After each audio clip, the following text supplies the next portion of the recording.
Okay, let's get started. I'm going to hit continue. And next slide. Yeah. On behalf of Governor Baker, Lieutenant Governor Polito, Secretary Theoharides, and Commissioner Montgomery, welcome. This is a busy time of year, and for some of you, it's busy all year. And so thank you very much for joining us. We really appreciate your being here. I'm Jenna Johnson, Deputy Chief of Design and Project Management for DCR and Project Manager for Herter Park Master Plan. First, as always, we have some Zoom housekeeping.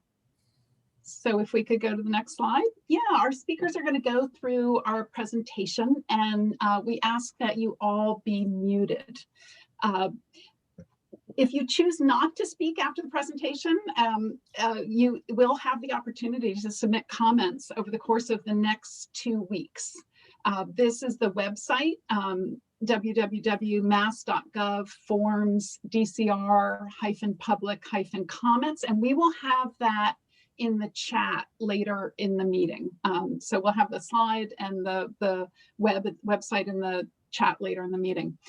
We do hope that you do speak out, and there are 2 ways to ask questions during the meeting. Either you can raise your hand in the Zoom function or use the chat, and we'll just alternate between the 2.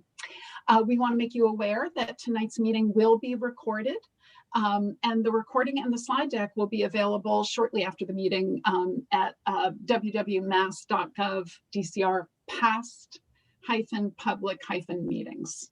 So, next slide. So DCR's mission is to protect, promote, and enhance our Commonwealth of natural, cultural, and recreational resources for the well-being of all. It's a balancing act, and one that we take very seriously at our 500,000 acres across the state, but also here at Herter Park. Next slide. We want to give our legislators a moment to say hello, and I believe that Jen Migliori from Rep. Moran's office is here. Dan, if you could unmute Jen if she's available. Maybe not. So if anybody from Rep. Moran's office who has been a stalwart supporter of this effort wants to speak later, that would be fine. Is there any other legislator or legislators representative here? No hands up. Okay, again, if anybody joins, we'll give them a shout out later in the meeting. We do have one hand raised. This is Ariana from Brownsburger's office. Oh, wonderful. Hi, my name's Ariana. I'm Senator Brownsburger's district aide. Wonderful, thank you. So glad you could join us. So we have a big DCR team. If you guys could kind of wave when I call you out, that'd be great. Jennifer Norwood is Director of External Affairs. Say hello, Jenny.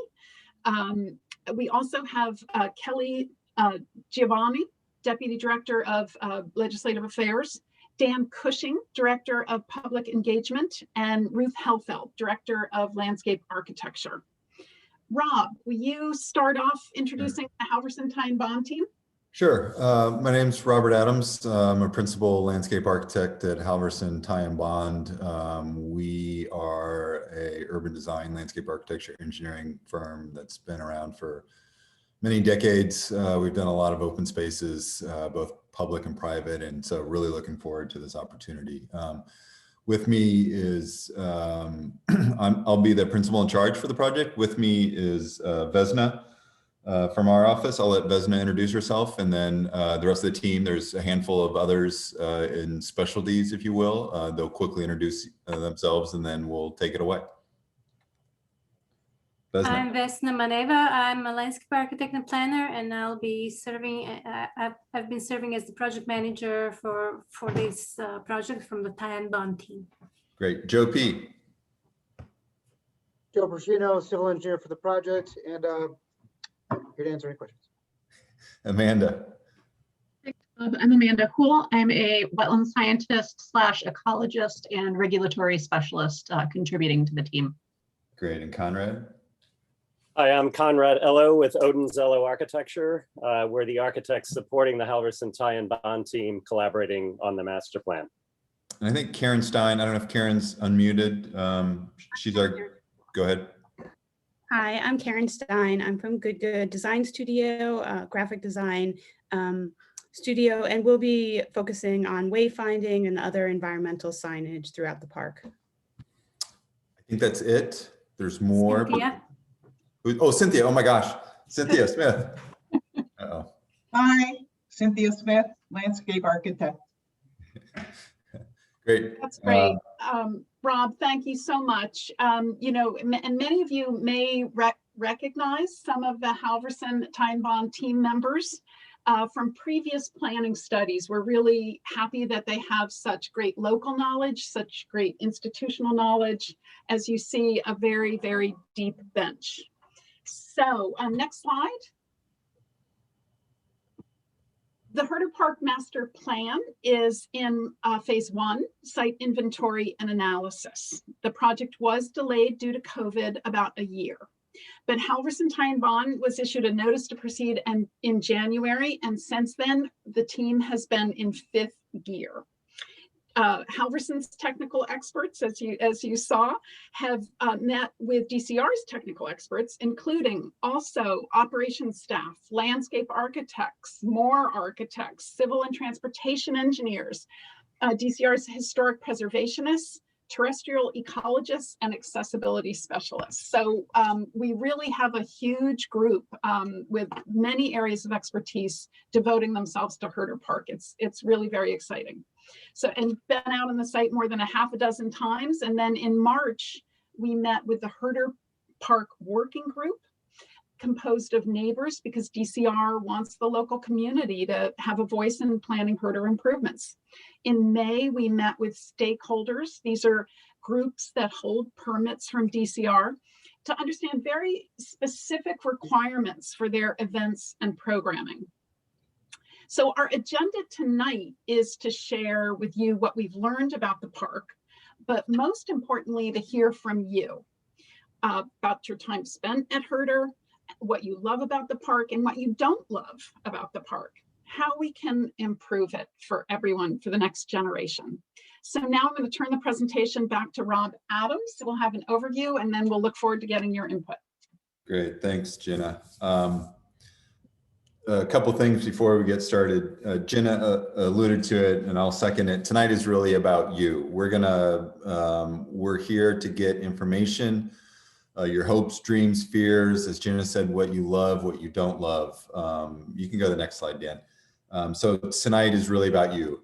Having said that, there's a lot of information, and I'm going to turn on a fire hose of information for the next 20 minutes. But all the information on the presentation will be on the website. And so you can go back and look at the information in more detail. I'm not going to read every slide.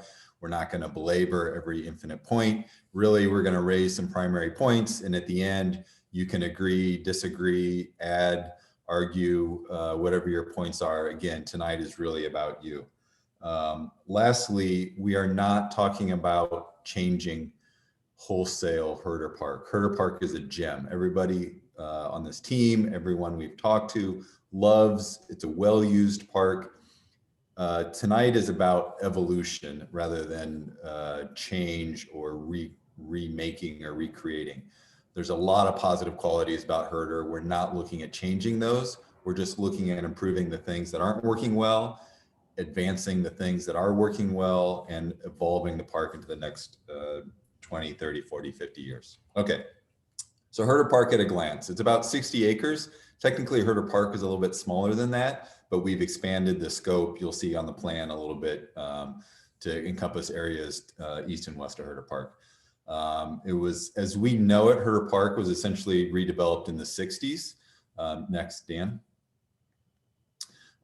We're going to talk about goals and objectives and a little bit of silos. So we've divided silos in a good way, not in a bad way. We've divided the park, the program, et cetera, into different groups so that we can dissect it a little bit more, have more robust conversations. So obviously both DCR ourselves, yourselves are interested in creating, the best dynamic, accessible public recreational space possible. We're also going to talk about circulation, programming, how we are looking to be environmental stewards for the park and for the future, what the overall visitor experience is, and then some more fundamentals, but incredibly important as well, as the operations and maintenance, as well as some of the utilities and stormwater, which all these things impact some of the visitor experience and programming and accessibility. Next, please, Dan. So as noted in orange here, the outline, this is the project site. So essentially Arsenal Bridge to the left, a little bit past Elliott Bridge on the right, east, and then the Charles River, obviously to the north, and Soldiers Field Road to the south. The buildings, there's some very prominent and important buildings on the site. Those are part of the program, the master plan study as well. Next, Dan.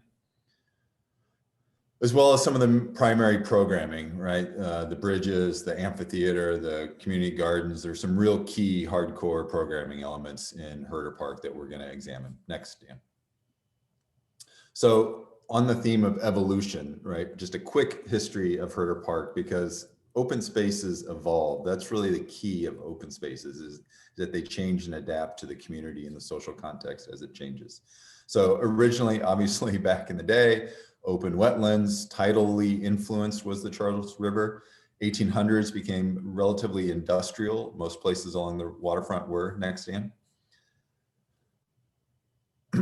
In the late 1800s, when the Metropolitan Park System became established, Herter Park, or the area of Herter Park, was really known for this, what's called the Speedway. And it was a horse harness track as well as a ped and bicycling prom.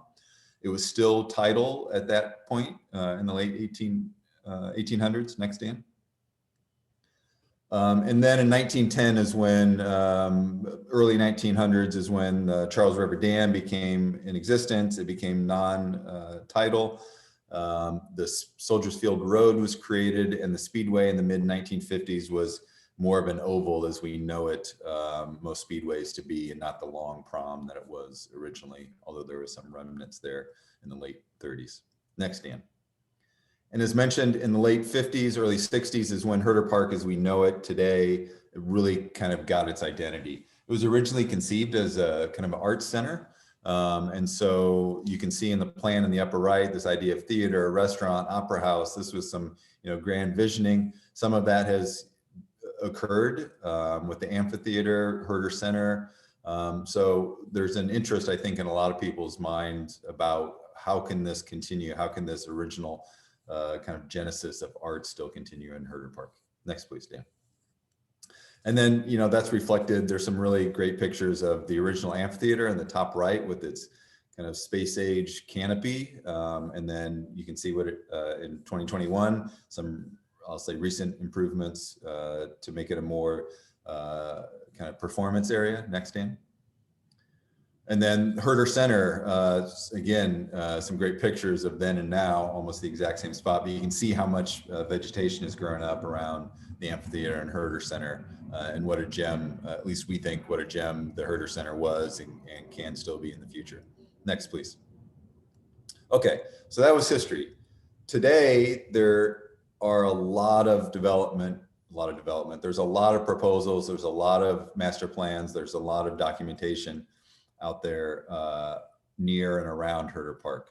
And so we're standing on the shoulders of giants in many ways, a lot of hard work done, some by our firm, some by others, as well as a lot of projects that are occurring just on to the south of Herter Center.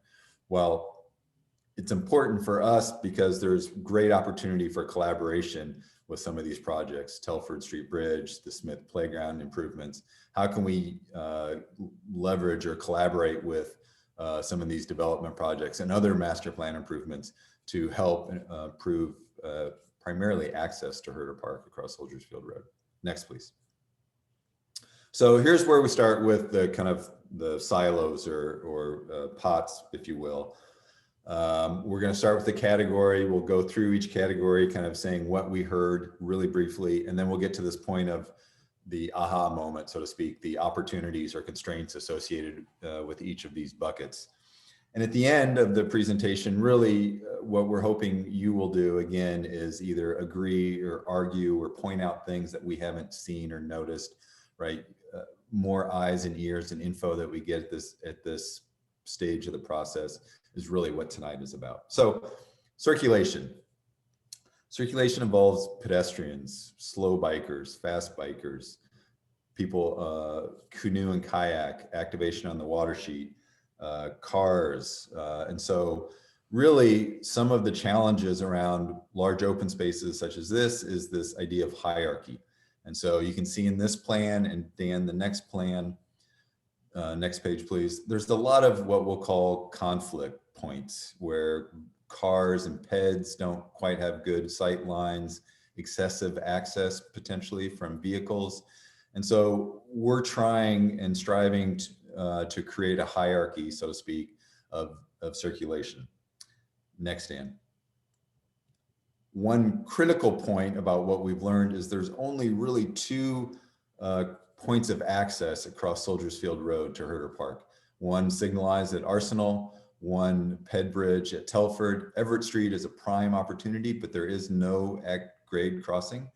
And so that's clearly one of the opportunities, next, Dan, that we'll be looking at.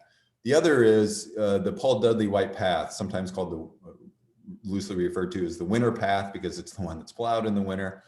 But Paul Dudley White Path is intended to be this long continuous pathway. Unfortunately, at points during Herter, it gets broken up, bad sight lines, poor accessibility. And so trying to, as we talked about, trying to find that hierarchy. Next, Dan, please. So what are our opportunities? Clearly, we have opportunities to create a better sense of arrival there at the Artisani parking lot, provide pedestrian crossings there at the Artisani parking lot. How can we reconfigure that entire intersection so that it does the park justice, some sense of arrival, some primary point of pedestrian connection across Soldiers Field Road? On the Telford Bridge overpass, how can we make that land appropriately in the park? And then lastly, are there other opportunities such as the new work at Smith Playground? How can we make that connection across to Herter Park so that Smith Playground and Herter have this symbiotic relationship? Next, Dan. Parking, right? What we've learned, the Artisani parking lot does a lot of heavy lifting. It's the workhorse of the park. It's also, I'll say, inflicted with a lot of kind of misuse or unmanaged use. And so that'll be part of our process as well. It's also a big sea of asphalt, right? It does some heavy lifting with Head of the Charles, but is there a way in which we can both provide stormwater management and allow these big events to occur simultaneously? Also, there's a series of other smaller parking lots up and down Soldiers Field Road. And I think one of the things we'll be looking at is which of those parking lots are critical and which are not. Next, Dan, please. So as I talked about earlier, reconfiguring Artisani, the Henderson Boathouse, making sure that we can manage all the parking and the vehicle access, and that's a real conflict point of pedestrians and cars and bikes at that point. There's a real merging of intersections. And then there's obviously some drainage issues. We'll touch on that a little bit later that influence the parking. Next, please. So vegetation, right? So Herter Park is a mixture of different vegetation types, primarily trees over lawn, but there are some other opportunities, some existing vegetation that is worth exploring. There's the riparian edge along the Charles River, and then the area around the amphitheater and the moat. And so from a vegetation point of view, the moat is a real, I'll say, opportunity or currently lost opportunity, as well as the area to the west. Next, Dan. So again, a lot of what we learned, I've kind of summarized quickly about the notion of open lawn. Next, Dan, if you want to go to the opportunities, right? So I think one of the key opportunities for the project is to balance this idea of trees over lawn, open vegetation versus more ecologically diverse and rich areas, right? Trees over lawn isn't overly ecologically diverse. It doesn't provide that much wildlife habitat, but it does provide great visual context. It provides security. It provides, views from the road. So we need to find ways to balance both the kind of more ecologically rich, diverse wildlife habitats and the trees over lawn. And so that'll be one of the primary objectives of this project. There's some real drainage issues, and we'll touch on that in the stormwater. And so there might be this kind of, instead of doing lawn in a lot of places kind of well, there may be this idea of doing some more restricted areas of lawn really well. And there's some areas that will maybe need to stay a little bit wetter than what everyone would like to see, but we'll manage that. And then the shoreline is obviously an incredibly important part, providing water sheet access. But we have this double-edged sword of the more accessible the shoreline is, the more the geese find the opportunity to come ashore. And so there's a lot of kind of studies that are going on currently about how that riverine edge can kind of solve both problems. Next, Dan. Activities program. So as we talked about, Herter is a well-loved park, and there's, I forget the exact terminology we used. If you can go next, Dan. There's this idea of, it just escaped me. So there's this kind of programmed use, this kind of, come to the park for the playground, for the canoe and kayak. And then there's these occasional uses. Herter Park seems to be really well used on these kind of incidental or impromptu gatherings. And I think that's what makes Herter so great. And so there's a real diverse use of audience, diverse users. And so we hope to maintain that diversity and that flexibility of Herter Park. Next, Dan. There's also permitted uses on the park, and finding the right balance between allowing the permitted uses and allowing the kind of more public or kind of typical open space. So far, at least most of the permitted uses seem to be doing really well and really well received, right? So there's Northeastern's Boathouse, the Owl's Nest Beer Garden, canoe and kayaking and paddleboarding, just a little bit further on the east, and then the Herter Amphitheater program. There's some uses, the community gardens and the kind of boating storage around Boston Latin near Henderson that isn't currently permitted. And so that'll be obviously part of the ongoing discussion. Next, Dan. And then lastly, there's the big programmed events, big and small programmed events. Obviously, Head of the Charles has the largest impact. And we've been having conversations with Head of the Charles, rightfully so, to understand what their programmatic needs are and how we can find a way to balance both the needs of Head of the Charles and the kind of long-term life of Herter Park. There's also much smaller events. And so Herter Park has been shown to be very adaptive to providing a home for both these larger and smaller events. The Adaptive Recreation Fair, a lot of walkathons and running races. And so we're interested in obviously providing the infrastructure and the utilities to support that. Next, Dan, please. So from a program point of view, right, these are where the questions start coming. Obviously, we want to keep a diverse program. Do we want to introduce more program, more activities? Is there something that the park needs or is desperately missing? What shouldn't be changed? What are the things we really want to hold on to? And then obviously this kind of idea of connections to Smith Playground. This is something I think we're very interested in, the symbiotic relationship of Smith Playground and Herter Park. Smith being heavily programmed, heavily active play, Herter being more the recreational opportunities. Next, Dan. Around the amphitheater, right, there's some clear opportunities and challenges. It is a little bit isolated, which makes it unique and sometimes safe feeling, sometimes not safe feeling. But there's definitely a need for it to be, if it's going to continue, which rightfully so, act as an amphitheater, there's some infrastructure opportunities that need to occur. And I think one of the big questions we're hoping to hear from you tonight is this idea of the uniqueness of this park feature. Is it something that should be more visible? Should it be more integrated into the park? Or do people like that it's this little kind of enclave?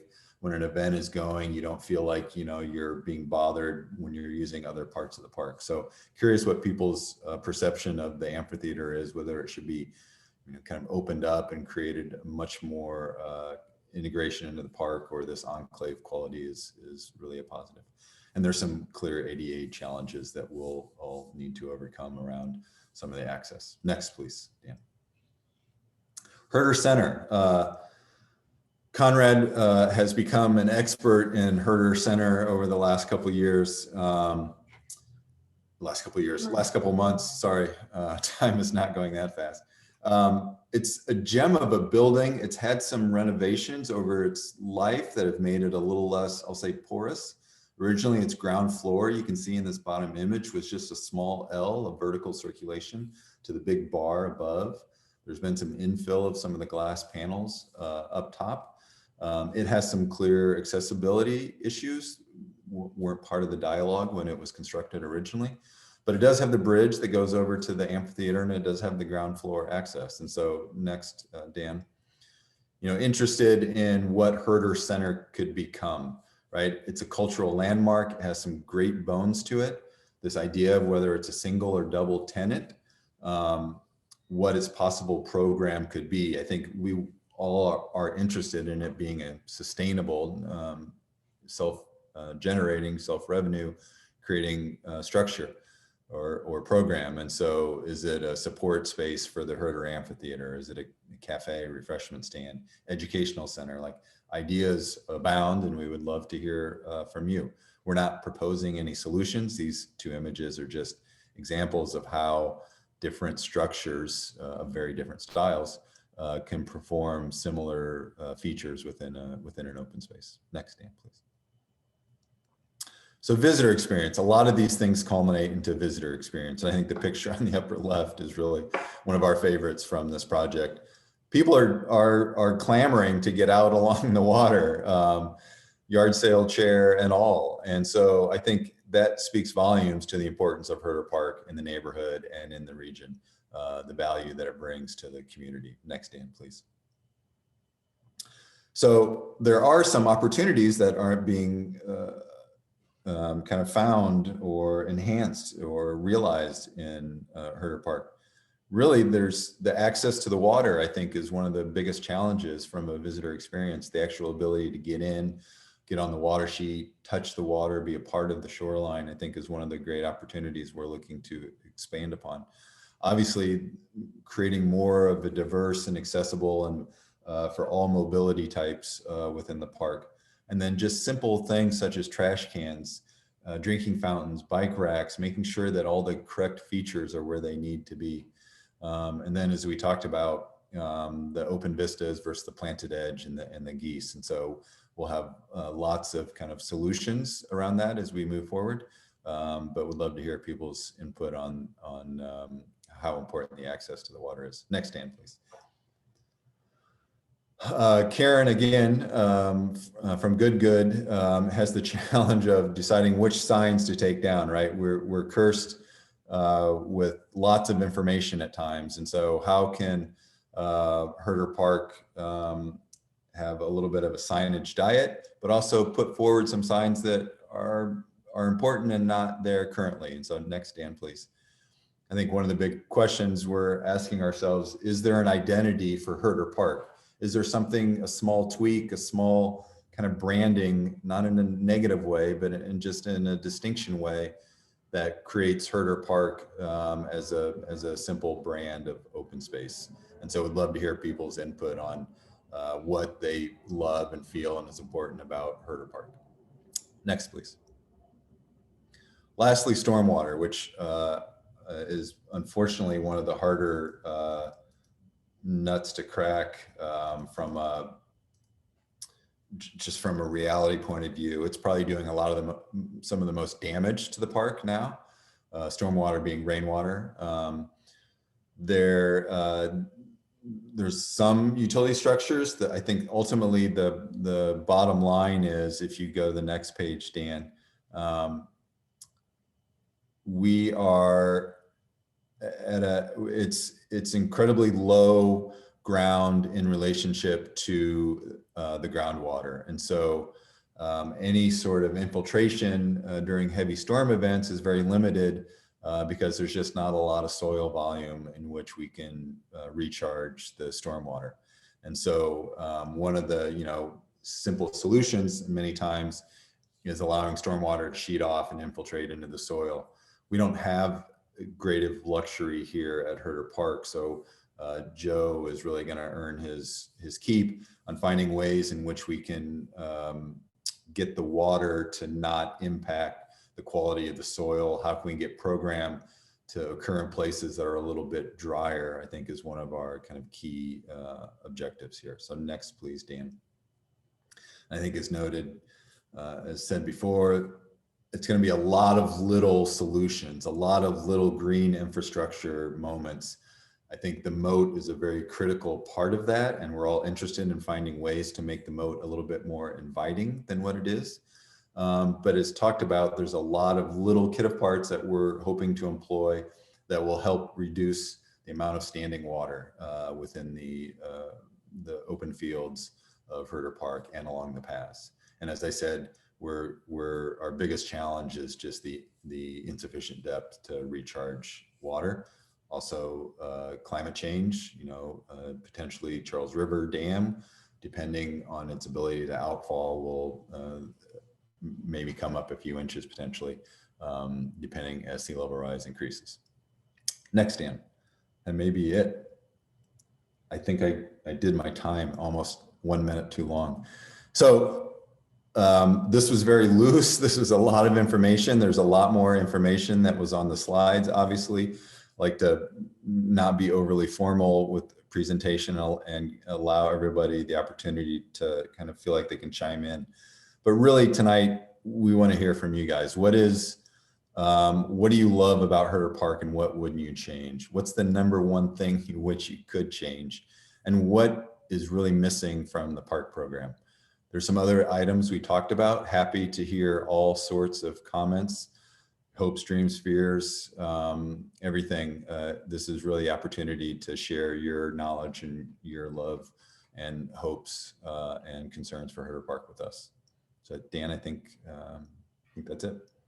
Did a great job, Rob. A lot of information there, and I just wanted to provide a little bit of information in the chat before we move on to the hands raised and the questions in the chat. So I'm going to post the link. So after this meeting, you should be able to find the recording and the slide deck there. I know that everyone wants to provide their comments. That's why they're here tonight, to know what's going on. We're also going to allow public comment for 2 weeks. So I just wanted to give people those links now, as well as my email, because I know that there's a character limit, and I know a lot of people will have a lot to say because there's a lot of information. So for the Q&A tonight, though, this is the meeting's recorded, and we're going to allow people an opportunity to speak and provide comment in the chat as well. So I'm going to start with the hands raised, and then Jenny Norwood is going to help us moderate the chat questions. So if you would rather speak tonight and raise your hand, please raise your hand. And if you would want to provide a written question, you can provide it in the chat, and then the resources will be available later on. So I'm going to start with Jasmine. So I'm going to ask you to unmute, and you're good to go. Great. Hello, good evening, everyone. My name is Jasmine Howard. I am the program director of Boston Latin School Crew. We are preparing to enter our 20th season of competitive rowing on the Charles River, and I've used the public Brighton bathhouse on the west end of Christian Herter Park, labeled as the garage/VLS in the pictures, as our boathouse since 2010. This location was scouted and determined upon in conjunction with DCR after we were priced out of community rowing. To give everyone a brief background, BLS Cruise in its current formation was founded in 2002. It's a girls program. In 2015, we added boys program, and we currently serve 120 Boston public school students a year. The mission of the Friends of BLS crew is to make rowing accessible to any BLS student, regardless of sort of the historical, racial, and socioeconomic barriers that have existed in the sport. We're hoping to be a place that any student that wants to learn how to row is able to come out for the team. We are here today because we would like to be viewed as stakeholders in this process. In 2014, the Massachusetts legislature enacted legislation directing DCAM and DCR to execute a lease with Boston Latin, which has not taken place at this time by no fault of Boston Latin or Friends of BLS crew. As a result, we cannot make any improvements to the boathouse or surrounding areas until such time as we have a lease. At this time, we have proposed minor improvements to remove dead and dying trees, address major flooding in and around the path between Henderson Boathouse and the BLS Boathouse, as well as take minor steps to make our boathouse just more user-friendly within the existing footprint. In order to do any of these things, we have to have an executed lease. Also within that, looking through the presentation, one of the other major issues we've seen because of flooding is we get a huge mosquito population, which I think is a major public health concern. We also are huge advocates of access to water around Christian Herter Park, additional bike racks, and public restrooms, none of which currently exist in an abundant form. Additionally, in terms of major improvements and visions for the future, we would like to sort of wait for our friends at Brookline High School crew and Xander Packard to discuss that, but we did want to sort of be heard as the potential for being a stakeholder in this process, given that we have legislation enacted by the Massachusetts legislature directing DCAM and DCR to execute a lease. Thank you. Thank you, Jasmine. Your dog agrees. Yes.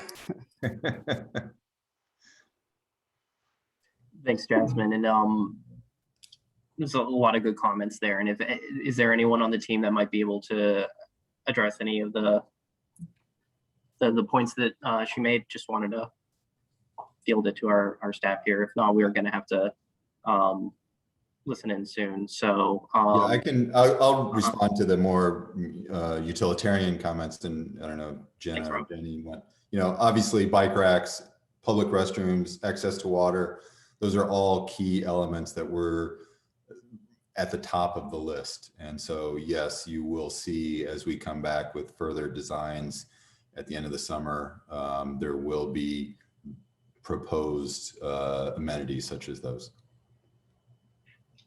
All right, thanks, Rob. And I'm gonna move to the next hand raised here. I got Aaron Ellison. If you want to unmute yourself. Thanks. Good evening. My name's Aaron Ellison. I was at the first community meeting. I live at Telford 180 condominiums. I'm on the board of trustees here, and I actually took the two questions, what do you like most and what do you not like most, back to the residents at Telford 180 to poll them to bring it back for this meeting. I won't go through all the answers. I'll just go through responses. I'll just touch on the ones that were not covered in Rob's overview. So the things that people like best were all about user experience. They like walking, running, biking, just being there. So that, that's what they like best. The things they'd like to see changed that weren't brought up, more lights at night so people can feel safe walking around at night on the park. People mentioned that it would be nice to have a fenced area or some dedicated area for dogs to run around off leash, and otherwise for leash laws to be enforced, because people see shepherds and pit bulls roaming around and get threatened by those. The more picnic tables were discussed for programming. One resident mentioned the idea of a basketball court, which also could be dealt with the connection back to Smith Park would be very nice. One thing that came up from a number of residents was about the drum circles, both positive and negative. Some people really like the drum circles. Other people are really not liking the drum circles, and they're just interested in general about noise regulation, especially with more residential development coming, particularly at the skating club in the next few years. There is a lot of interest in what's going to be done to the amphitheater, as well as to the not currently used building connected to it. So those were the things that came up from residents here. And I certainly would be very happy to see a better crossing both at Everett Street and when the skating club is redeveloped, the overpass at Telford, because that's a disaster. So thank you very much. Yeah, Aaron, I have your notes from last time. You were very excited about any sort of water sheet access and you wanted better drainage. Yes, well, you know, I like some of your team. I have a lot of background in wetland science, and the drainage and the environmental stewardship are near and dear to my heart. Great. Thank you for reaching Aaron, out. I just wanted to clarify. I think Rob mentioned that the Everett Street crossing is in final design. So DCR is moving ahead with that. Great. And, you know, I think the bridge crossing, the pedestrian bridge replacement, is still very much in the planning stage, but that is also being discussed. Right, and I'm on the impact advisory group for the skating club project, so I am expecting that once that gets off the ground, that will be part of that. So great, good to see you again. Good to see you too. Thank you. Thanks, Aaron. And I also wanted to mention that, so on top of the recording as well, our project team is taking notes on all of the comments that everyone's providing tonight as well. I can see them writing in their webcams. So, yep, look, the pen, Jen's got it. So, just wanted to make sure everyone, you know, felt reassured. So when, you know, their comments are spoken, that, you know, we're going to be doing our best to keep them addressed. And also the comments in the chat. We see you, we hear you, but I'm gonna move on to Alan Ferry. So Alan, you can unmute your mic and provide some comment. Thank you, Dan. Thank you, everyone. My name is Alan. I'm the founder of Race Cancer Foundation. I think in 2019, we organized 10 running events, starting and finishing at Herter Park. And last Thursday, we had the first race of our 5K Summer Series, which has shifted across the river over to the Marsh Post. Historically, it started right near Charles River Canoe and Kayak. I'm going to speak briefly about some observations as a daily user of Herter Park, as a resident. Although I moved to Cape Cod recently, I lived in Brighton, and I ran or rode my bike on Herter Park almost every day of my life for the last 8 years up until moving here last summer. And I've also organized at this point over 100 races on the property at the Charles River. There are some major issues, which I'm sure we all know, and I'm curious whether or not they fit into this plan for getting across the Arsenal Bridge and getting across the LA Bridge. I believe those fall under Department of Transportation, but I'm not sure, and I'm curious whether or not those are even going to be addressed in this project. The second thing I'd like to point out, unless somebody wants to interrupt and interject there, is as you are looking at the pathways, I would urge you to consider, you know, the paths around this park. And when I talk about the park, I'm actually talking about both sides of the river. You know, we've got this fantastic 2.6 mile running loop that runs between the Elliott Bridge and the Arsenal Bridge along the river, and 10 laps is the Charles River Marathon, which has proven to be one of the most popular qualifiers for the Boston Marathon since we started it a few years ago. There are some turns along the various paths on both sides of the river, but especially on, let's call it the Boston side, the Herter Park side, that are safe if running in one direction, but incredibly unsafe if running in another direction. And unfortunately, they're not consistent. So the reality is to have a safe running loop, you have to make some compromises. And as you look for the next phase of these paths around the river, I hope that consideration would be given, A, to at least both directions for turns, and B, I would consider engaging with the running event organizers to consider having some very minimal signage, some marked courses. In addition to producing races there myself, I've been a race timer for literally hundreds of events that have taken place there. And frankly, there's probably 6 or 7 different variations of a 5K course there. Every race director has their own version of it. And unfortunately, some race directors that only do one event per year will come in and they're doing spray paint, they're doing signage, they're leaving that signage behind.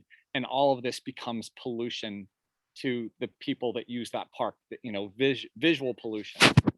So those are my points. I'd appreciate and at least addressing the bridge question. Thank you very much. Yeah, before we get to the bridge, those are some really good points, Alan.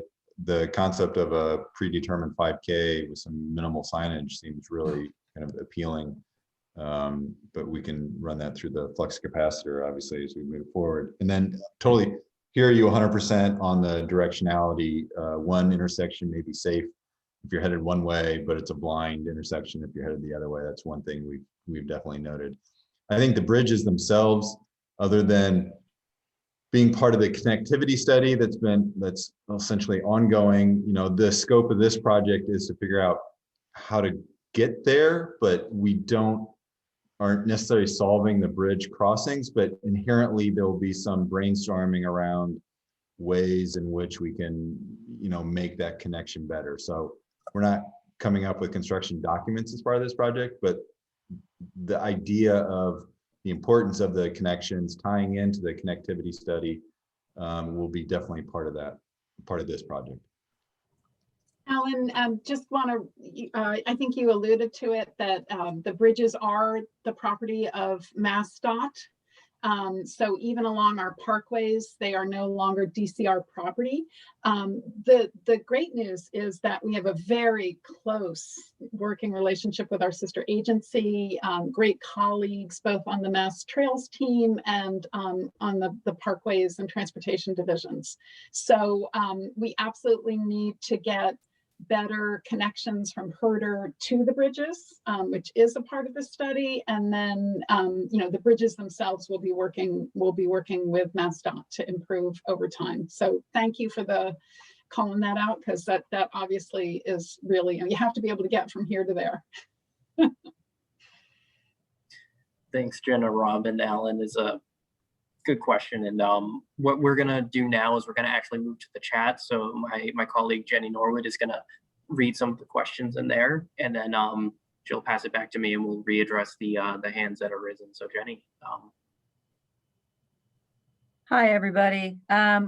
First, okay, someone already explained it to him. Thanks, Alan, for explaining to Paul how to raise his hand. So just a couple of questions in chat right now from Jean Powers. Asks, what are the plan for the building? She believes it was designed by Nathaniel Saltonstall. And then she forwarded a link saying that the architect of the Herter Center designed the famous Wellfleet colony. Also says that the amphitheater should stay hidden. It feels magical to watch a play there. And then Ann McKinnon chimed in with a comment that said a plaque with information on Christian Herter would be nice. And that's what I have. Thanks, Jenny. And as we continue in the meeting and people want to provide more comment in the chat, please do so. We'll go back to Jenny and read your written questions. So we don't want people to feel that the only way that they can participate is by speaking. If you don't want to speak and you have a written question that you'd like to provide, please provide it in the chat. So thanks, Jenny, and thanks, chatters. And we'll move to Alexander Packard. Do you want to unmute yourself and provide comment? Great, thanks, Daniel, very much. Hi, everyone. I'm Alexander Packard. I'm the president of the board of Friends of Brookline Rowing. We work together with Boston Latin School. Similarly, we have 120 students rowing 6 days a week for 8 months a year, and we share the same facility with Boston Latin. By my observation, from the Museum of Science to the Watertown Bridge, which must be at least a dozen, maybe 14 miles of rowable water, there are 13 boathouses dedicated to the sport of rowing. And 12 of those 13 boathouses are owned and operated exclusively for the benefit of private colleges, private high schools, and private clubs. Now, some of those clubs and high schools do host some public rowing programs, but for the most part, there's very little access to the river for those students who go to public schools. And yet Boston is recognized globally as one of the most sort of the epicenter of rowing, right? Iconic regattas like the Head of the Charles, a rich history of rowing, home of many Olympians. But unfortunately, the public doesn't really have access other than what is available at community rowing. And community rowing has some fantastic programs, for example, Row Boston, but programs like that only allow access to maybe 50 or 60 students a year from public high schools. The two largest public high school rowing programs on the Charles River are Boston Latin and Brookline High School. Between us, we have about 240 students rowing every year, again, 8 months a year. But we share, as Jasmine mentioned earlier, we share an overcrowded, muddy stretch of riverbank with no facilities, no electricity, no running water or lighting to keep athletes or their equipment dry and safe. And we believe that the sport of rowing creates a robust opportunity for a pretty diverse group of public high school students to participate. And unfortunately, limited athletic budgets and other school priorities have led to the elimination of rowing programs at Boston Public Schools that existed 20, 30, 40, 50 years ago. And we believe there's a huge opportunity that the Herter Park master planning process being conducted now creates an incredible opportunity for the city of Boston and greater Boston to continue to consider how to best use this beautiful stretch of river to create access for a more diverse group of public high school students to row on the Charles. And we think Herter Park is a great location to consider such a facility that would include not only Boston Latin and Brookline High School, but tap into the over 15,000 public high school students in the city of Boston. So we'd love to be considered as a stakeholder for this process and would be curious to know to what extent the process includes consideration of additional access for a public high school rowing facility. Thanks, Alexander. Is anyone able to jump in? Or yeah, I'd just like to say thank you so much for attending, and thanks to Jasmine as well. We the conversation moved on, which is also fine. Really appreciate the long list of kind of program needs and commentary. And there's no simple DCR project, and we know that you guys have permitting challenges, and DCR has permitting challenges every day. That's what we do. But looking forward to continuing the conversation. Thanks, Jenna. And thanks, Alexander. That was a great comment. And as we continue, we're going to look at more of the hands raised here. So I see that Bruce is next in line. So Bruce, if you'd like to unmute and provide comment.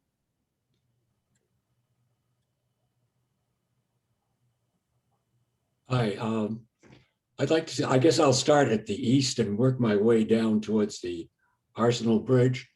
The area just east of the Elliott Bridge, that curved area, that would be ideal as a spectator area for the Head of the Charles and other rowing events. If the large trees adjacent to the river could be cut back and lower vegetation put in, with some benches, that would be a great addition. From the Elliott Bridge down to where the canoe and kayak rental area is threatening to be a marsh. It really does need some serious drainage, and I hope that can be accomplished. Around the Herter Amphitheater and the Herter Center, the moat is a wonderful opportunity to get rid of mosquitoes. One of the problems at night with performances there at the amphitheater is that you need a can of bug spray or you get eaten alive.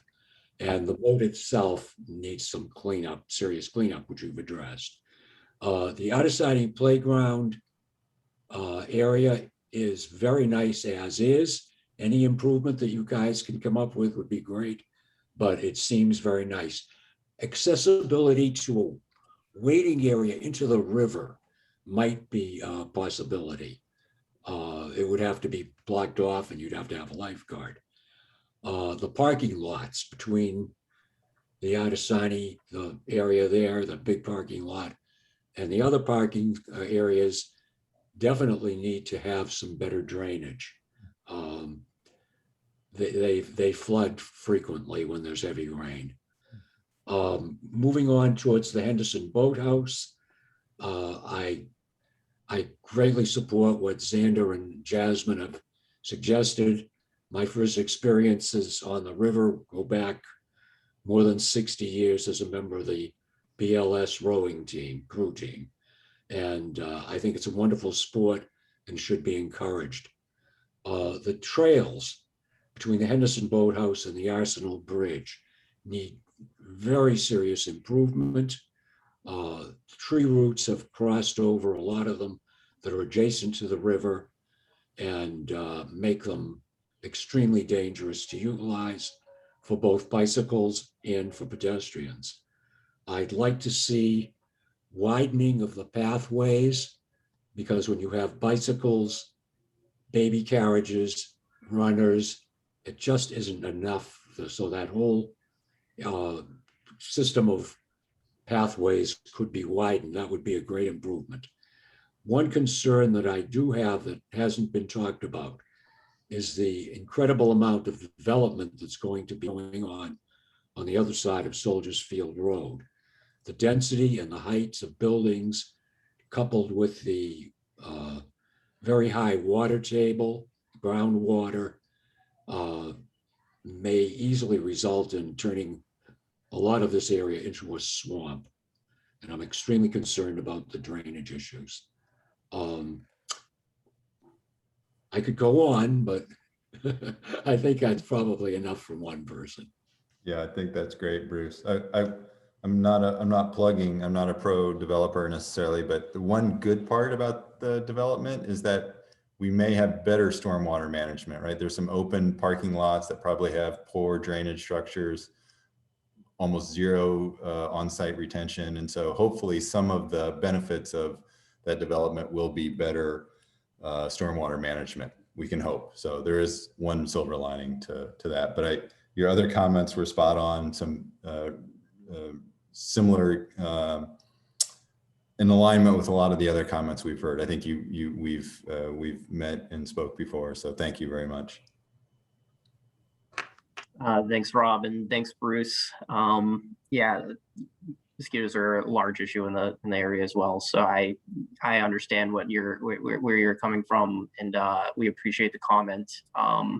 So it's 7 now. We're going to be going until 7:30. So we still have plenty of time for people to provide comments, whether it be raising their hands or posting questions in the chat. I also want to just remind everyone, because a lot of people have been entering the meeting now. I'm going to post some links in the chat. So you can find shortly after this meeting the slide deck and the recording on our website at the past public meetings link.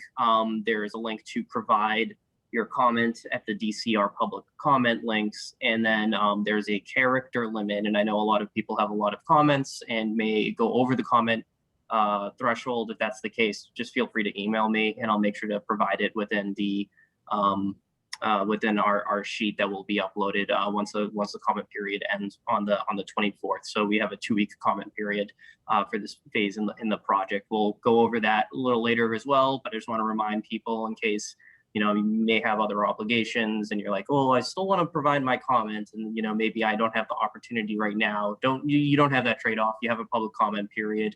You'll also have access to the slide deck and the recording. So I just want to make sure that everyone's on the same page. So with that all being said, we can move to Jean Powers now. So Jean, if you'd like to unmute yourself and provide comment. Hi, thank you so much for holding this meeting. I'm an Alston resident. I use Herter Park often. I've got a couple of little kids. I also have a plot at the Charles River Community Garden near the Henderson Boathouse. So I have a few comments. One is, I just also wanted to weigh in on the Boston Latin School boathouse issue. I've tried to get them funding in the past, and I've always been told, oh no, BLS is wealthy, they don't need it. And there's a common misconception that Boston Latin School helps out with that boathouse. They don't. The program is funded by contributions from participating families, and those also go towards providing scholarships for kids who can't participate. I'm not involved with BLS, but I think that this is a really important program. Also, we know that crew is one of the best ways to get a college scholarship. So this is a great way for kids to elevate themselves out of poverty and get into school, into colleges. So I do want you guys to consider that as you move forward.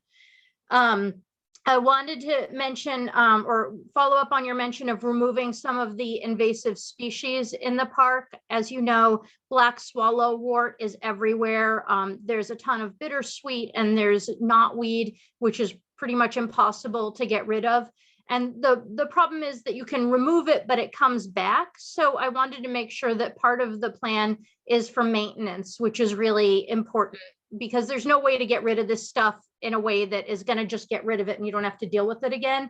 And maintenance seems to be the part that everyone always forgets when they're dealing with trying to remove Not to cut you out, please keep going, but I just wanted to interject that part of the scope for the master plan is a landscape management plan. It's phase 3. After the, I mentioned phase 1 is site inventory and analysis. This is what we're doing now, followed by the master plan itself. And phase 3 is landscape management, because DCR agrees with you 100%. We really need diagrams, maintenance regimens, and then long-term management goals. And we will coordinate that landscape management that Halverson Ty Bond produces with other efforts along the river. So DCR is partnering with Charles River Watershed Association and Charles River Conservancy to do test plots to kind of test different native species to create habitat and improve water quality and reduce maintenance. So we'll be continuing to do that in Herter Park, as well as along the shoreline of the entire lower basin. So exciting stuff. We are making progress. That's terrific. It's good to hear also, because most of the controls for these really aggressive non-native species are Roundup, which can be really damaging to other species, to the water, stuff like that. On the same lines, I wanted to advocate for preserving the wilds that are between the Henderson Boathouse and the Arsenal Bridge. My kids and I love to go hiking back there sometimes, and I just want to make sure that, although they need to get cleaned up, that there's no real plans to make them fancy or change them from anything other than this sort of weird, like, backwoods adventure area, because I think that's really cool to have right in the city. Yeah, no topiary garden budget. Exactly. I ask this at every public meeting, but I'd like you guys to put in a Mitch Ryerson playground structure, at least one. Mitch Ryerson has his family lives in Alston. His studio is in Alston. His work is celebrated all around the world, and Alston doesn't have a single Ryerson sculpture in any of its playgrounds. And they're amazing. They're wonderful. Even if you don't have kids and have no desire to climb on them, they're beautiful to behold. So I'm asking you once again, please consider a Mitch Ryerson playground structure. I am happy. I'll just speak for myself. I am also a fan, and I am so happy to add that to the list. This is exactly why we hold these meetings, because that's just a great idea. I did not know that he was a local, so yeah, great information. Such a lovely person, and it would just be so great. I mean, we go over to Cambridge Commons to play on his structures all the time, and it's so frustrating not to have one here when he's right around the corner on Franklin Street. And then the last thing I'm going to say is going to make me seem very eccentric, but when you're talking about improvements to the riverbank and about annoying animals coming up on the riverbank and stuff, beavers have moved into Watertown, and there's now a big beaver lodge in Watertown, and it's right in front of the waterfall, the dam, and it's only a matter of time before beavers come down to Herter Park. And I, for one, welcome them. I think that they're the best. And I just want to make sure that when they arrive, we're ready for them and we protect them and take care of them, and that we don't try to drive them out because they eat trees, because that's their job, because they're awesome. I don't think that makes you eccentric at all. I think that's great. I can't speak for DCR's policy about wildlife, but I would assume there won't be a beaver hunt anytime soon if they come out. I agree. That would be a great addition. No anti-beaver laws are on the books. No. Thank you. Not that I know about. Thank you for holding this meeting. This is really exciting. Thank you. Thanks, Jane. Really appreciate the comments. It had a lot of variety there, and our project team's taken them all down. So we really appreciate it. And we're gonna move to Paul. Paul, if you wanna unmute your mic, you can provide comment. Paul Crichton, there should be a button. Yep. Can you hear me? Yep. Yeah, it's Paul Creighton. Creighton, my bad. And let me just give you a little context of what my frame of reference is, my point of reference. I've been going down to the river for longer than I want to tell you, but there used to be a trotting horse park down there, the Speedway Racing, and it was the Metropolitan Raceway, which was a center of trotting horse activity for years and years. And that was down there before there was really anything else. And I remember when the ICA, the Contemporary Arts people, got that building built down on the river. They had all kinds of grandiose plans for theater and arts and all of this stuff. And they tried to work with the MDC. Make a long story short, they ran into a money problem.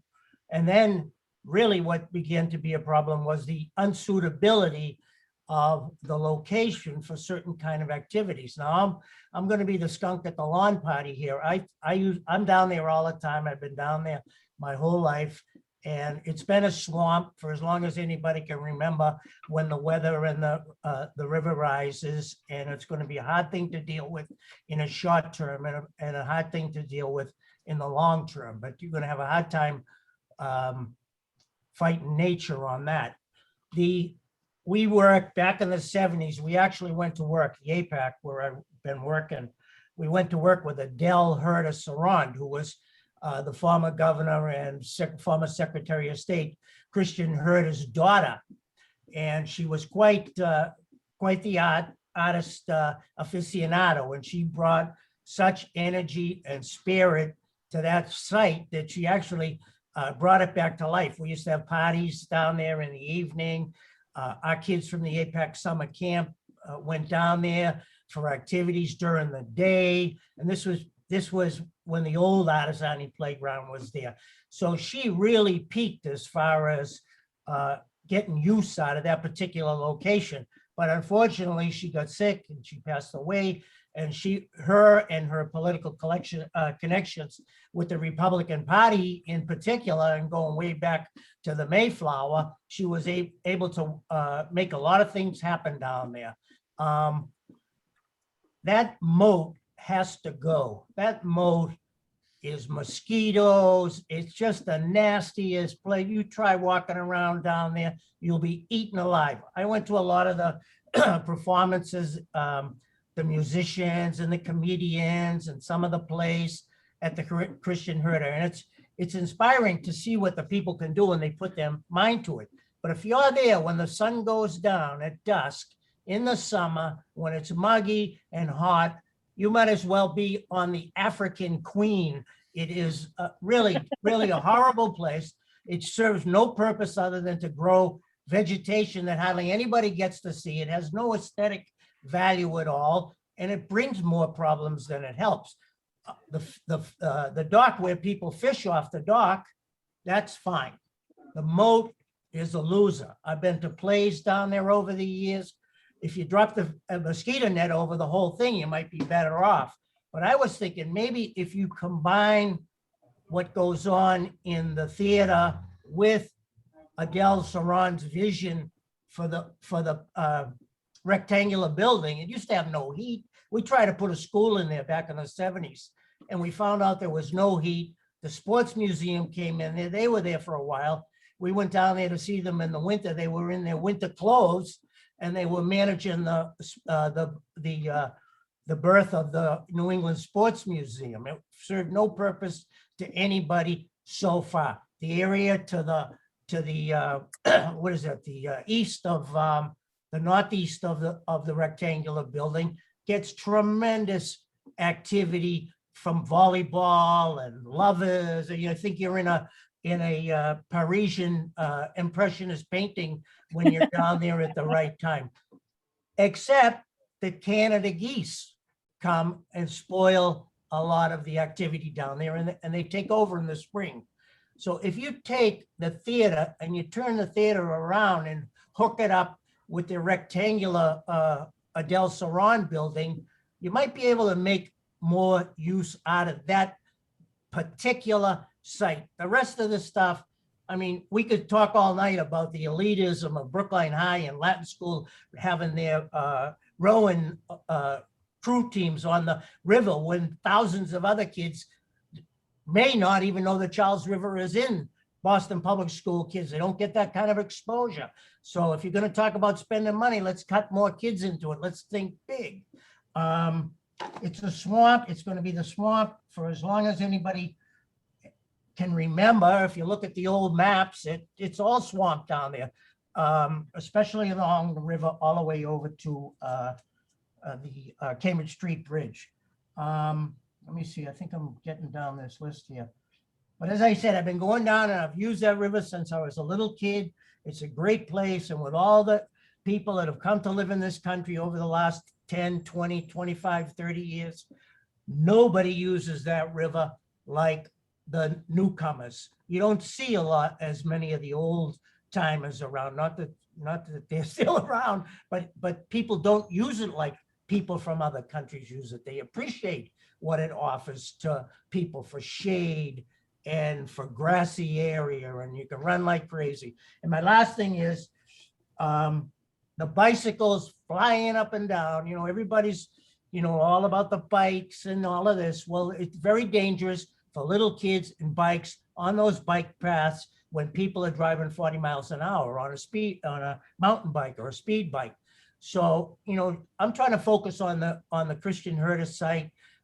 He was a great man. He was a great Massachusetts person. He was a great Yankee, and his daughter was even better than that. And had she lived, we wouldn't even be having this meet, because she would have made this whole stuff happen a long time ago. So let's take our time. I mean, I've been working around this place for over 50 years, so it's not like we should be in a hurry, but let's do it right.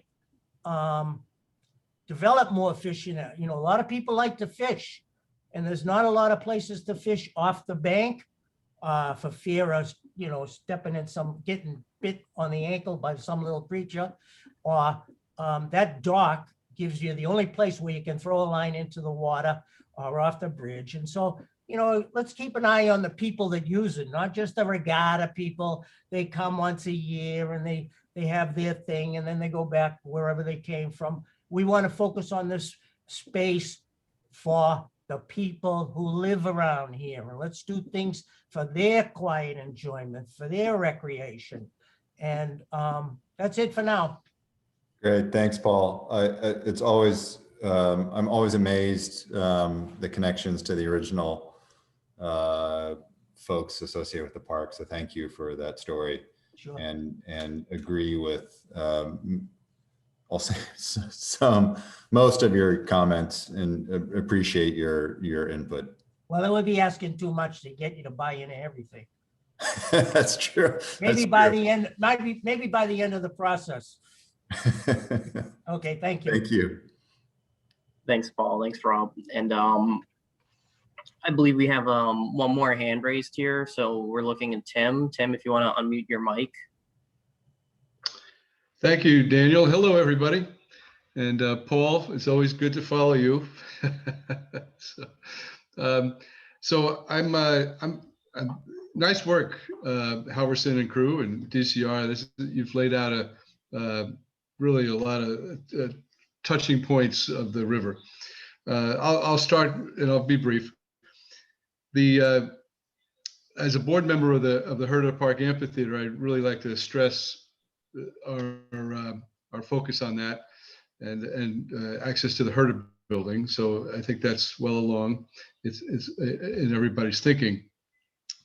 This process is second to none that's happening. Of the billions of dollars of development happening in our neighborhood, this is the top issue in front of us for a public realm, so to speak, for our community. So I'm thrilled that you guys thrill me with 60 members attending and really taking ownership of this space. So kudos to everybody. The time to step outside, think outside the box is now, and our dreamscape, and we can always cut, but I want to offer some ideas. That big bulge in the green space, it's just west of the Henderson Boathouse. It's multi-acre bulge into the river. That is rich ripe. It's just overgrown with vegetation, and things happen in there that we probably don't want to talk about. That it can be very in a green lawn. There was some mention about a green lawn. It'd be a great spot for that and picnicking. It's also a stone's throw from a national historic landmark that I think, talking about connectivity, wow, what it would be like to connect to the Mount Auburn Cemetery, the premier garden cemetery, the first one in the country. It's a magical place. It's an incredible place, and somehow to get a pedestrian bridge like the Lars Anderson Bridge, just a mile east of us, walking over the river and into the National Historic Landmark. How cool would that be? I'd like to theorize a bike path on the south side of Soldiers Field Road that would follow the Soldiers Field Road right into, the Dudley path down the way, but cut off that whole hump in the river. And for the speed bikers, they would cut a lot of their time off the travel, and it would also be very safe for the fast people could ride on a designated bike lane. So it just follows Soldiers Field Road right into probably Harvard Square and jump over to or stay on the Dudley. A water taxi, how cool would that be? Popping into the boardwalk, park at the Arasani parking lot, and then take a boat down to the Museum of Science and go to work downtown. That bulge I talked about to the west of the west of the Henderson, maybe a grassy picnic area. How about an arboretum? Just bring in cool plant species and let people learn about different vegetation. So that's all I have for now. I'll be getting them into writing in a comment letter. But thank you for your creativity and openness, everybody. Good job. Thanks, Tim. I think I would agree. One of the main themes we've heard tonight is the opportunity that the water sheet and the river provides. And modes of transportation is obviously a critical part of that. So thank you for the input. You're welcome.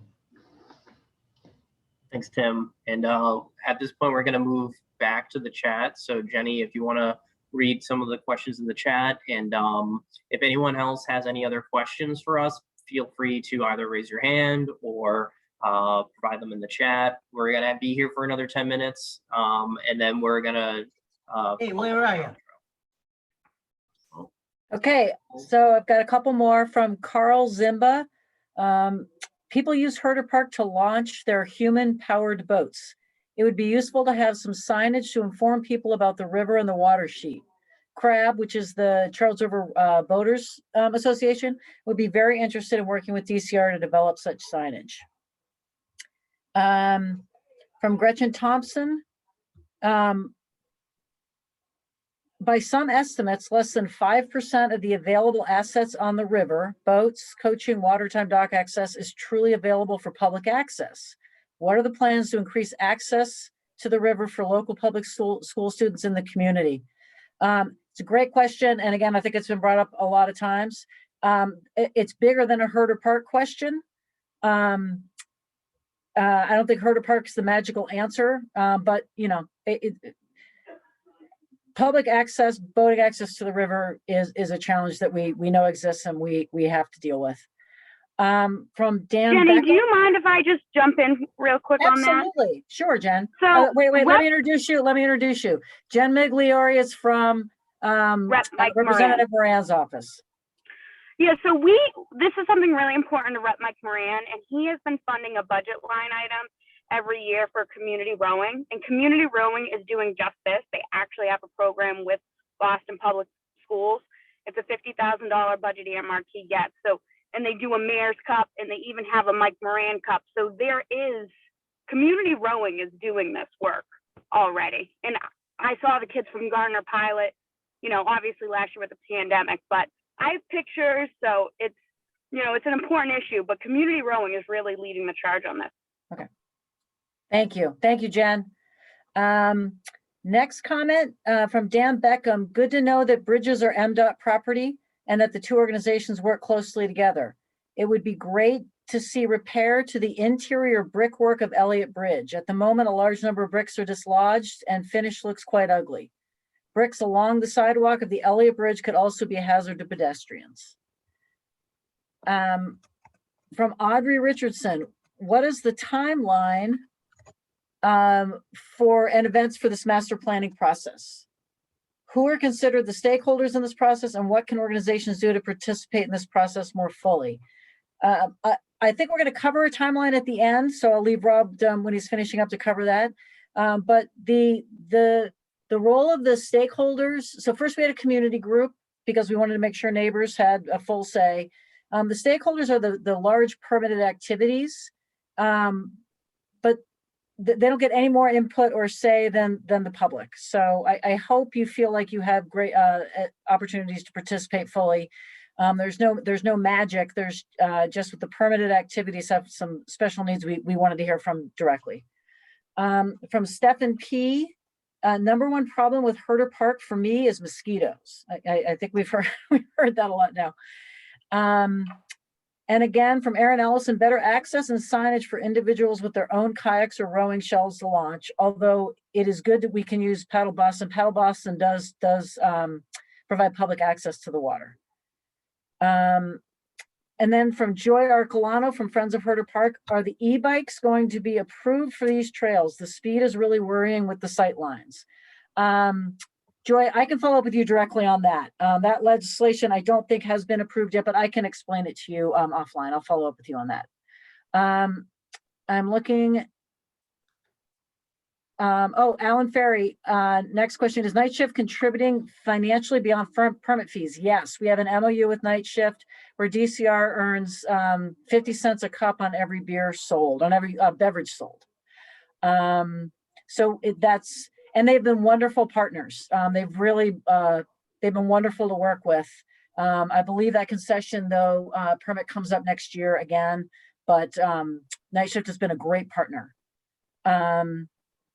And then Alan also says, the suggestion for a dedicated high-speed bike path is interesting. Cyclists are crazy down there. And that's what I've got. All right, thanks, Jenny. We had a hand raised, but they seem to have lowered their hand. So I'm thinking at this point, let's just, I'm gonna bring the slide back over to the community input. And if anyone wants to, participate, whether raising their hand or any other chatters, feel free. We're gonna be here until 7:30, but maybe this is a good opportunity for Jenna to talk about the next steps. Sure. And do please chime in if you have another question. Thanks, Dan. Rob talked about the flex capacitor, which I love, because you almost do have an image of putting all this information in a big pot and distilling it. So this is a really important part of that work. And so that we knew what you guys were talking about, we did it at the end of the process so that Halverson would know the issues that you're talking about. They are completely familiar with this park now. So we'll take all of your comment this evening, both chat and spoken, as well as the public comment in the website, and synthesize it into big thinking. DCR has encouraged Halverson to have a big vision, and we don't know where it will go or how it will be funded, but we just want to consider this to be the design for the next generation, and if there's anything that we should be doing, talk about it now. So over the summer we'll be working on that developing that draft master plan, phase 2, as I mentioned earlier, and we will return to you in the fall and show you our progress. We'll then continue to refine the master plan. Obviously, there's going to be a review process internal to DCR. We will develop the landscape master plan that some of you anticipated the need for, and the project is currently scheduled to wrap up June 30th, 2022, so the end of next fiscal year in about 12 months. Rob, is there anything you'd like to add to that, or Vesna? No, I think that's great. I can't say how I think successful the series of outreaches we've had on this park, and I think it's a testimony to how well loved and how important Herter is to the community and to the region. So happy to be a part of this team and happy to make ourselves available to anyone's input. So thank you very much. Tremendous. With that, I know I have images of turtles, and now that might be eclipsed by a Parisian impressionist painting with drum circles. This process is successful because you guys are participating. So we really appreciate that. I think we have at least one more chat. Jenny or Dan, any raised hands? I can see, sorry. So Tom raised his hand earlier. He dropped out and now he's back. So we could give Tom an opportunity to speak, and then we can start wrapping up with the chat and the next steps. Great. Hi, my name's Tom Meyer, and I actually got invited to this meeting through my volunteer role at the head of the Charles Regatta. I don't represent them, so my comments are my own, but I have been volunteering in Herter Park and in that area with dock operations for about 14 years. And some of the commentary I've been listening carefully, I think is really spot on, and it's very exciting to be part of this kind of conversation. I guess I have a couple of things I would just raise my hand about, and that is certainly drainage and grading in those areas where we normally put docks and access to the river for athletes when we launch during the head of the Charles. That plays a significant role, and I know that you guys understand that, and I'm just here to substantiate that, especially when it rains or there's terrible weather.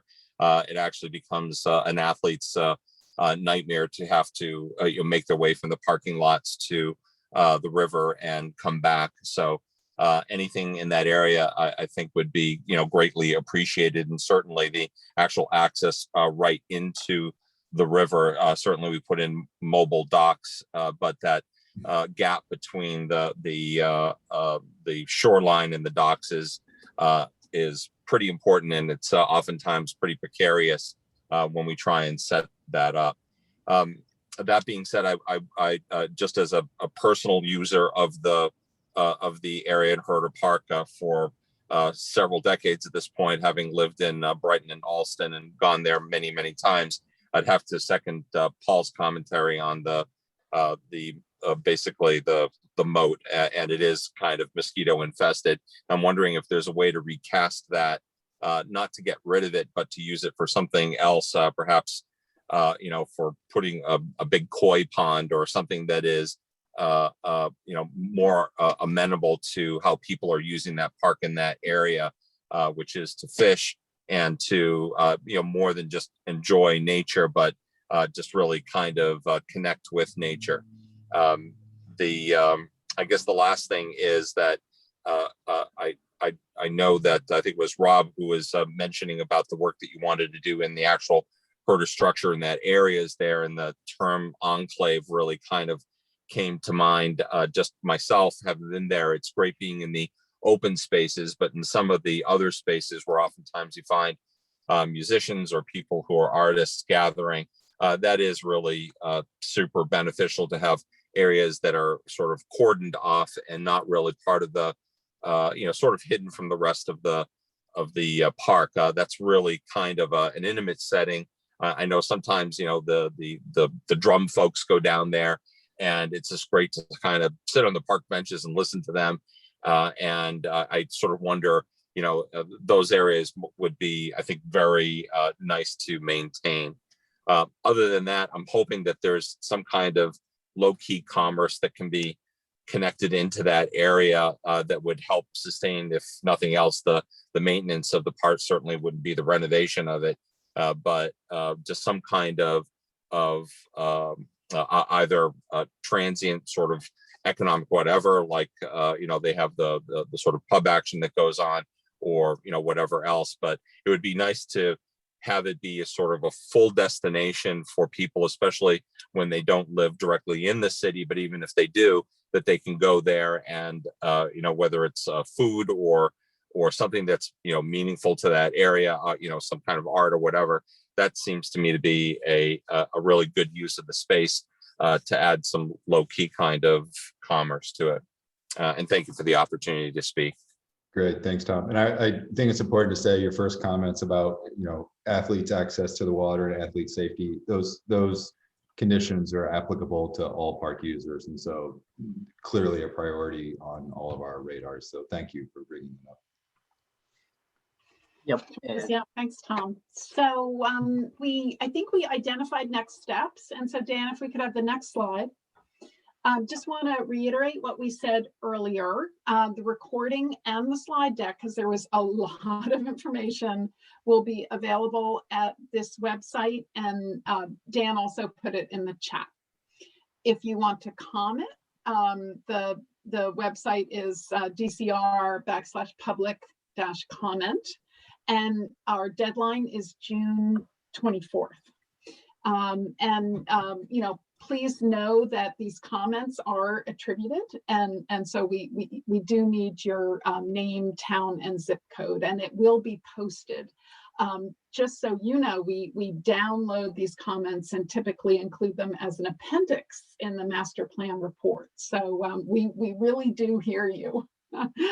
And then if you wish to subscribe to DCR for a specific project or our general information, you can contact DCR's Office of Community Relations at mass.parks@mass.gov.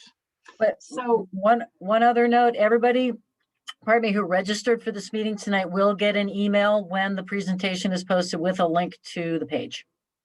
Tremendous. So we look forward to getting your comments. Please do reach out at any time.